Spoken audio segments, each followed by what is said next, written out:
बिस्मिल्लाहिर्रहमानिर्रहीम अस्सलाम वालेकुम वरहमतुल्लाहि वबरकातुहू। आवाज़ फिर स्विंग शान के साथ आपकी खिदमत में हाजिर है।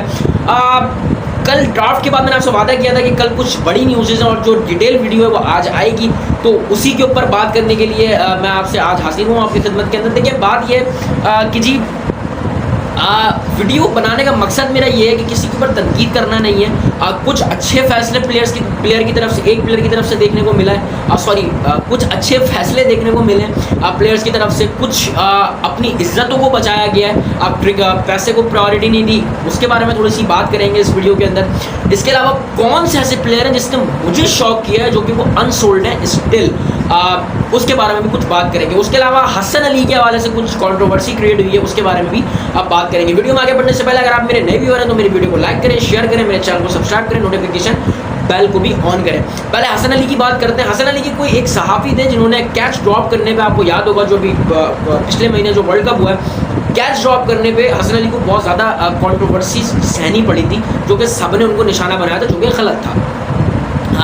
तो उनमें से कोई एक सहाफ़ी थे, उनका नाम अभी तक सामने नहीं लाया गया कि वो कौन थे। शायद हसन अली से कुछ प्रॉब्लम थी उनको, तो उन्होंने जाके लिख दिया हसन अली के बारे में बुरी बुरी बातें। तो जब वो कल PSL ड्राफ्ट के अंदर आए तो उन्होंने पूछा हसन अली से कि बहुत सारे प्लेयर हैं जिनको टीम में छोड़ने का हो रहा है। तो उन्होंने सिर्फ इतना ही सुना, उसके बाद उन्होंने कहा नेक्स्ट क्वेश्चन। फिर उन्होंने कहा कि भाई आप मेरा सवाल तो सुन लें, आप पूरा सवाल तो सुना मेरा, अगर आपको जवाब देना हो दिएगा, नहीं देना हो नहीं दिएगा। उन्होंने कहा नेक्स्ट क्वेश्चन। फिर हसन अली ने क्या कहा, फिर हसन अली ने कहा जी कि आप पहले ट्विटर पर बैठ के अच्छी अच्छी बातें लिख लें, उसके बाद जो है जी वो आप मुझसे बात करें। उसके बाद जो जी फिर दूसरी बात हसन अली ने कही कि PCB तो आपको रोक नहीं सकता, हमारे पास तो राइट है कि हम आपको रोकें। देखिए कुछ लोग इसको नेगेटिविटी में लेके जा रहे हैं, कुछ इसको पॉजिटिविटी में लेके जा रहे हैं। अब मैं नेगेटिविटी भी आपको बताऊंगा, मैं पॉजिटिविटी भी बताऊंगा। नेगेटिविटी देखिए ये कुछ भी हो, अगर आप प्लेयर हैं, अगर आप क्रिकेटर हैं, तो जो लोग आपको आंखों में बिठाते हैं तो वो आंखों से गिराते भी हैं। ये अगर आप इतनी सी बात भी नहीं सह सकते तो फिर आप क्रिकेट ना खेलें, फिर आप इतने बड़े प्लेयर ना बने। तो फिर अगर आप इतनी सी भी सह नहीं सकते तो आपने उनको झड़क के सिर्फ इतना बोल दिया कि जी पहले आप ट्विटर पे लिख लें, आपको PCB रोक नहीं सकता तो हम तो रोक सकते हैं जी। तो ये गलत है, ये बात गलत है। लेकिन अगर आप किसी के पर्सनल के ऊपर आओगे, किसी को आप पर्सनली आप अगर उसको हिट करोगे जैसे सहाफ़ी ने किया, तो फिर ये गलत है। हसन अली ने उसके अंदर मेंशन किया कि किसी को किसी के साथ पर्सनल नहीं होना चाहिए, तो फिर गलत होता है। लेकिन इसका फिर आंसर जो होता है वो तमीज़ से दिया जाता है। हसन अली ने बदतमीज़ी में इसका आंसर किया कि मुझे आपका आंसर देना ही नहीं है। तो मैं इसको अगर आप कुछ आसान अल्फाज में कह लें तो मैं इसको 60% जो है वो पॉजिटिविटी में लूँगा और 40% जो है नेगेटिविटी में लूँगा। वो इस बिना पे कि आप पर्सनल अगर किसी के साथ होते हैं तो उसका रिवेंज ऐसे ही निकलता है। अगर आप किसी को पर्सनली तौर पे किसी को गालियाँ देते हैं या किसी को कुछ भी बोलते हैं तो उसका रिवेंज ऐसे ही आता है।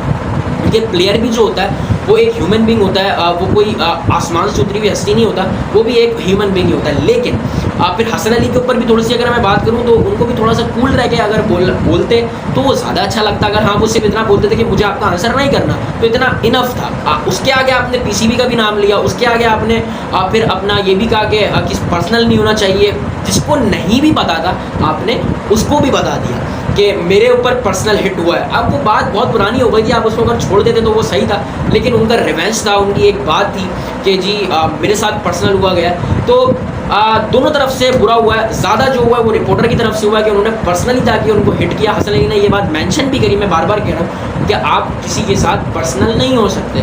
तो ठीक है, लेकिन ये होना नहीं चाहिए था। बाकी गुड विशेस रिपोर्टर के लिए भी है, गुड विशेस हसन अली के लिए भी है कि ये मामला सॉर्ट आउट हो जाए, ज़्यादा आगे ना बढ़े। अच्छा जी, अब बात करते हैं प्लेयर के हवाले से। बहुत शॉर्ट में आपको मैं बताऊँगा। जो मुझे सबसे ज़्यादा हैरान एक बंदे ने किया वो क्या, कामरान अकमल ने। वो नेगेटिविटी में हैरान नहीं किया, वो पॉजिटिविटी में हैरान किया। वो इस बिना पे कि उन्होंने कहा मुझे पैसे से कोई गर्ज नहीं है। आप मुझे प्लेटिनियम में आपने लिया था, उसके बाद आपने प्लेटिनियम से मुझे सीधा गोल्ड में डाल दिया, तो उसके बाद भी मैं थोड़ा सब्र कर लिया मैंने। लेकिन आप गोल्ड से मुझे सिल्वर में ले आए यार, सीधी सीधी बात है। कामरान अकमल एक ऐसा बैट्समैन है, as a wicketkeeper PSL में सबसे ज़्यादा रन कामरान अकमल के, सबसे ज़्यादा सेंचुरियाँ कामरान अकमल ने मारी हैं। तो आप लियम लिविंगस्टन को, जो कि 2 साल पहले वो आया है, उसको आप प्लेटिनियम में ले रहे हैं। उसके बाद जी आप अल्लाह आपका भला करे, वाप रियाज तो चलो बनता है उसका प्लेटिनियम में आना। हजरतुल्लाह सज़ाई को आप डायमंड में डाल सकते थे, आप हैदर अली को आपने डायमंड में डाला। हैदर अली को आपने डायमंड में डालने के बाद हजरतुल्लाह को आपने प्लेटिनियम में पिक किया, सॉरी माजरत के साथ, आपने हजरतुल्लाह सज़ाई को प्लेटिनियम में लिया, हैदर अली को आपने डायमंड में सेलेक्ट किया। और आप कामरान अकमल को सिल्वर में ले गए, तो ये गलत था। ये एक तरीके से ये गलत हरकत की है पेशावर ज़ल्मी ने। कामरान अकमल ने जिस तरीके से खूबसूरती से आंसर किया कि पेशावर ज़ल्मी के लिए कोई हेट नहीं है, लेकिन मैं डिज़र्व नहीं करता इस सिल्वर कैटेगरी में खेलना, तो ये सही बात थी कामरान अकमल की तरफ से। अब कामरान अकमल को खेलना भी नहीं चाहिए पेशावर ज़ल्मी से। अगर अब वो बहुत प्रेशर में आके या बहुत प्रेशराइज होकर उनको अगर मना लेते हैं, मिन्नत डंडे करके अगर मना लेते हैं, तो कामरान अकमल को अब नहीं खेलना चाहिए, क्योंकि उन्होंने अपने प्लेटफॉर्म से ऐलान किया है कि जी मैं नहीं खेलूँगा। तो अच्छा डिसीजन है, दिलराना डिसीजन है कि पैसे के पीछे नहीं भागा बंदा। अगर कोई और होता, अगर कोई दूसरा बंदा होता तो वो कहता चलो सिल्वर के तो पैसे मिल रहे ना, बाकी खैर है। लेकिन मोहम्मद अकरम आए, मोहम्मद अकरम ने कहा माज़रत के साथ कि मैं जो हूँ, हम लोग जो है वो डायमंड के पैसे दे रहे थे, सिर्फ सिल्वर में हमने पिक किया। तो कामरान अकमल ने यही बात की कि पैसों से मुझे कोई गर्ज नहीं है, ज़्यादा मिले कम मिले, लेकिन मेरी इज़्ज़त की बात है। टीम में इज़्ज़त होती है कि अगर एक प्लेटिनियम का प्लेयर सिल्वर में पिक होकर खेल रहा है तो वो उसकी इज़्ज़त की बात है, तो कि मैं खेलना नहीं चाहता। तो कि कामरान अकमल के एक दिलराना डिसीजन मैं कहूँगा इसको कि जी उन्होंने पैसे के पीछे नहीं भागे और ये डिज़र्व नहीं करते कामरान अकमल कि उनको आप सिल्वर में खिलाएं। एटलीस्ट आप प्लेटिनियम में नहीं, डायमंड में नहीं, गोल्ड में तो खिलाएं, क्योंकि आपने उनको पिछले साल खिलाया है। तो ये गलत बात थी जो कि उन्होंने अच्छा डिसीजन किया, इसके ऊपर मैं अप्रिशिएट करूँगा। 2-3 नाम और हैं जिनको सिलेक्ट नहीं किया गया। अहमद शहजाद जो कि लंका प्रीमियर लीग खेल रहे हैं, लेकिन वो अपनी लीग में सिलेक्ट नहीं हुए। कॉलिन इंग्रम जो कि सिलेक्ट नहीं हुए। साहबज़ादा फरहान जो कि सिलेक्ट नहीं हुए। मोहम्मद इरफान, लंबे वाले मोहम्मद इरफान जो हैं वो भी सिलेक्ट नहीं हुए। उसके अलावा जो है जी वो यहाँ पे अल्लाह आपका भला करे बैन डंक, वो भी सिलेक्ट नहीं हुए। तो मेरे हिसाब से रोस्ट एवर PSL ड्राफ्ट था इस साल का, रोस्ट एवर, बिल्कुल ख़त्म किस्म का। आप नए टैलेंट को लेके आ गए, आप बाहर से भी आपने जिनको मंगवा, मतलब जिनको आप बुला रहे हैं वो भी नए टैलेंट है, तो मज़ा नहीं आया। क्रिस गेल इतना बड़ा नाम, यूनिवर्स बॉस कहा जाता है, 14,000 से ऊपर उनके T20 के रन हैं, आप उनको नहीं खिलाया आपने, तो फिर ये गलत बात थी।